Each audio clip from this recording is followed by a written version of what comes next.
शासनपति प्रभु महावीर स्वामी को हम वंदन करते हैं। सभी गुरु भगवंतों को तिकोतों के पाठ से वंदन करते हैं। श्रद्धावान भाई और बहनों, आपके अंदर विराजित आत्मा को माजलगांव से सुभाष कोठारी का सादर प्रणाम, सादर जय जिनेन्द्र। प्रतिक्रमण सूत्र पर ये मेरा 19वां वीडियो है। हम लोगस के पाठ पर चिंतन कर रहे थे। कल हमारा एक शब्द पर चिंतन करना भूल गए। कौन सा है वो? कितीय वंदीय मैया। यहाँ पर गुरु भगवंत क्या कहते हैं? तित्तरा मैं पश्यंतु कितीय वंदीय मैया। यानी क्या है? जो वचन योग का कीर्तन करने जैसे है, जिनकी स्तुति करने जैसे, ऐसे स्तुति करने जैसा जिनका आचरण है। कीर्तन करना यानी क्या? उनकी बार बार स्तुति करना, प्रार्थना करना। ये किसके करेंगे अपन? जिनका आचरण शुद्ध होगा। अब यहाँ पर हम किनको उद्देश्य से बात कर रहे हैं? हम देवों को, जिनके पास राग द्वेष नहीं है, उनकी प्रार्थना हम कर रहे हैं। सिर्फ प्रार्थना करते हैं क्या? वापिस मन से उनकी पूजा करते हैं। यहाँ द्रव्य पूजा नहीं है, यहाँ भाव पूजा है। यानी ये जो साधक है, जिसने लोगस के पाठ को ध्यान में लिया है, उसकी द्रव्य पूजा नहीं होती, क्योंकि उसने पूरा उसका ज्ञान प्राप्त किया है। उसने अपने दिल में ये धारणा मजबूत बना लिया है कि मेरे देव कौन से है। तो फिर वो कहता है कि हे प्रभु, ऐसे देव मैं आपके चिंतन करता हूँ, प्रार्थना करता हूँ, और साथ में मैं मन से आपकी पूजा कर रहा हूँ, मैं अंतकरण से पूजा कर रहा हूँ। और आगे क्या कहा है? काया योग से वंदन करना। अब देखो, उन्होंने काया से, देखो पहले उन्होंने वाणी से पूजा की, प्रार्थना की, बाद में मन झुका। पहले मन झुका है क्या? पहले मन नहीं झुका। तो पहले उनकी स्तुति की, बाद में मन झुका।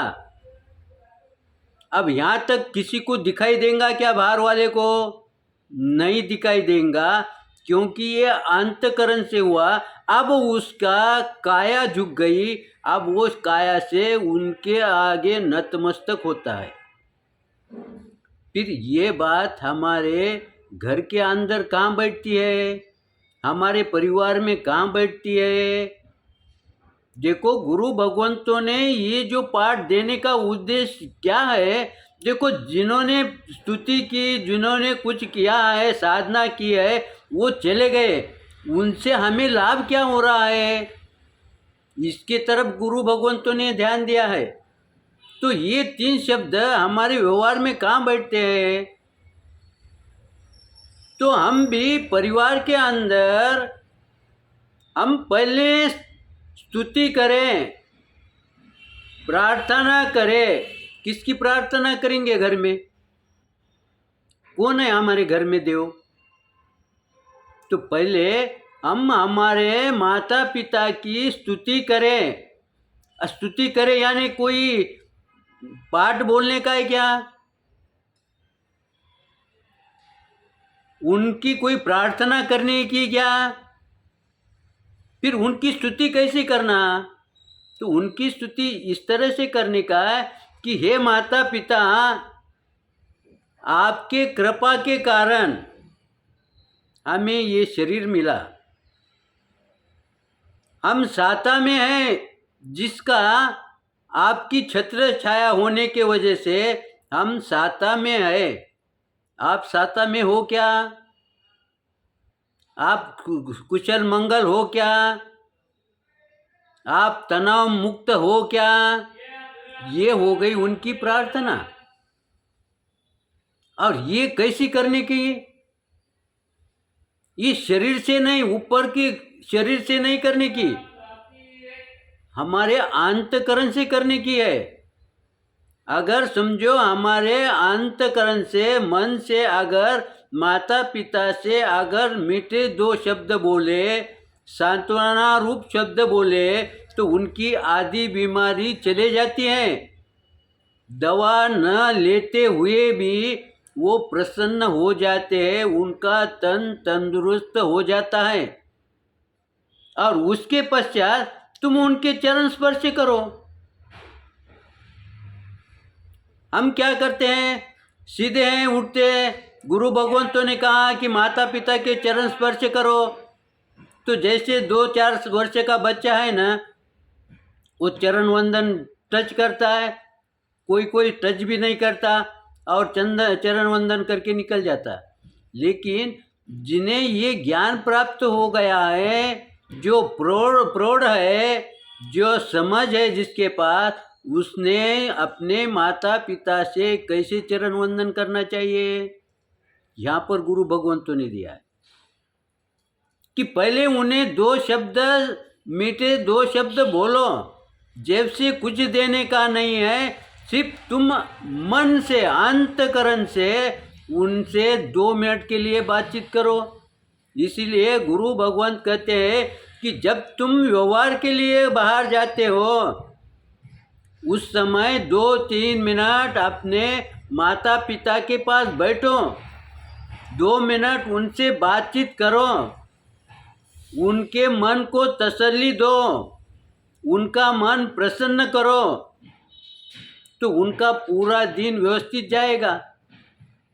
अब जब वो उनका जीवन 24 घंटे व्यवस्थित जाएगा, तो वो प्रसन्न रहेंगे कि नहीं।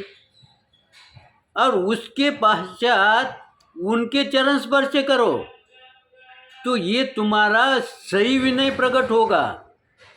जिस विनय की प्रभु को अपेक्षा थी, वो विनय तुम्हारा यहाँ प्रकट होगा। तो इस तरह से अगर तुम इस लोगस को अंतकरण में उतारोगे, तो आपको लाभ होगा कि नहीं होगा।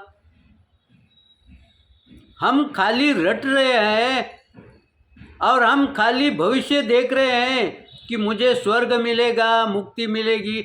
मुक्ति मिलने के लिए तुम वर्तमान में स्थिर हो क्या। इसीलिए गुरु भगवंत कहते हैं कि तुम पहले तुम्हारा स्वयं का वर्तमान दुरुस्त करो, उसमें स्थिर हो जाओ, उसमें प्रसन्न हो जाओ। जिसका वर्तमान प्रसन्न चित्त है ना, उसका भविष्य सुंदर ही होता है। अब जब इस तरह से तुम माता पिता से वंदन नमस्कार करोगे, उनकी तारीफ स्तुति करोगे, तब वो प्रसन्न होंगे, तब उनका अंतकरण से आशीर्वाद मिलेगा। यानी क्या होगा, उनके भी जो पुण्य के उद्गल है, उसका प्रभाव भी आप पर गिरेगा, आपके कार्य पर गिरेगा। इसलिए हम क्या कहते हैं कि ये बुजुर्ग की पुण्याई हम कहते हैं, लेकिन वो ऐसी प्राप्त नहीं होती है, प्राप्त करना पड़ता है। और प्राप्त करने के लिए तुम्हें विनय होना, यहाँ पर तुम छीन नहीं सकते। यहाँ पर विनय से वो देने के लिए मजबूर होंगे। उनकी इच्छा नहीं भी रही तो भी अगर आपका विनय देखकर उनके भाव क्या होंगे, उनका मनोबल कैसा रहेगा। और ऐसे इसमें तुम अगर व्यवहार के लिए बाहर भी गए, तब वो अपने कार्य में लग जाएंगे, अपने धर्म ध्यान में लग जाएंगे, अपने सामायिक में लग जाएंगे। तब उनकी सामायिक शुद्ध सामायिक होंगी कि नहीं। और फिर वो शुद्ध सामायिक करने के लिए सहायक कौन बने, तो फिर हमारी अनुमोदना हुई कि नहीं। फिर हमारी अनुमोदना हुई उनकी सामायिक सही ढंग से चलने के लिए, तो उसका लाभ हमें मिलेगा कि नहीं मिलेगा। तो फिर यहाँ पर पुण्य न करते हुए हमारा पुण्य का बंद हुआ कि नहीं। इस तरह से समय को देखते हुए यहाँ पर हम रुकते हैं। कुछ विपरीत आया होगा तो क्षमा करेंगे, सही आया होगा तो लाइक करेंगे, शेयर करेंगे। इसी आशा के साथ ओम शांति।